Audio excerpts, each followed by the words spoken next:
Abordons à présent une page de renforcement de capacité, une masterclass autour de l'ouvrage Histoire courte maritime et portuaire d'Afrique uniquement et un séminaire de réflexion sur la transition énergétique dans les ports d'Afrique subsaharienne.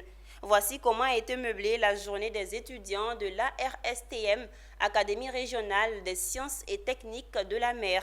Une masterclass et un séminaire organisés par le Centre de recherche maritime, portuaire et logistique Crempol de l'ARSTM. Le commentaire de Philippe Zabo. L'expertise du conférencier tourne autour des ports africains.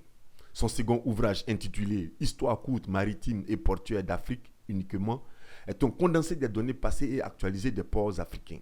C'est donc autour de ce dernier que la masterclass a tourné. Pour le conférencier, les ports africains offrent des opportunités à saisir. C'est un ouvrage sur le monde maritime et portuaire africain pour comprendre les défis, les enjeux et les perspectives de ce développement pour l'avenir de la socio-économie du continent africain. Et donc l'objectif est véritablement de faire prendre conscience des opportunités de développement.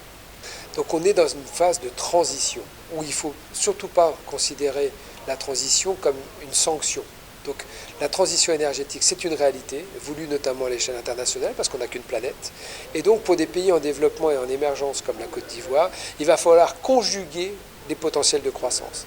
Conjuguer le potentiel de croissance quand on trouve des nouveaux champs pétrolifères avec la capacité de produire de l'énergie verte, de l'énergie éolienne, de l'énergie solaire, pour que justement, notamment au niveau de l'interface portuaire, la manutention des marchandises, l'accueil des navires de nouvelle génération se fasse avec des énergies renouvelables, des énergies vertes.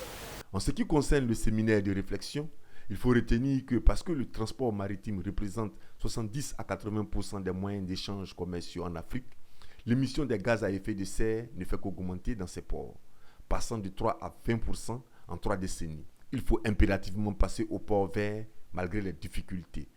Les ports ont commencé à réagir, mais le gros problème, c'est le financement.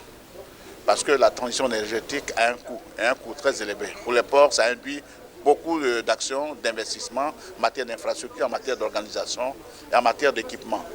Et les ports seuls ne peuvent pas faire face à ces énormes coûts-là.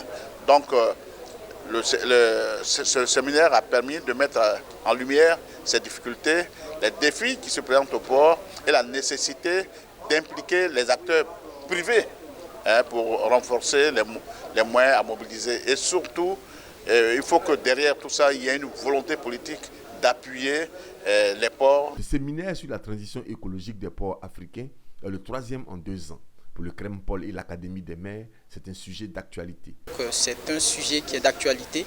Dans le monde maritime et portuaire, l'atmosphère se réchauffe partout dans le monde. On sent les effets. Comment le milieu maritime et portuaire peut apporter sa contribution à la réduction des gaz à effet de serre. Donc, on est en train de repenser un certain nombre d'éléments. Par exemple, les carburants qui alimentent les navires, même les bâtiments en milieu portuaire, tout est en train d'être revu dans l'idée de réduire autant que faire se peut les émissions de gaz à effet de serre. Une remise de certificats de participation et des ouvrages du Dr Yann Alix a mis fin à la cérémonie.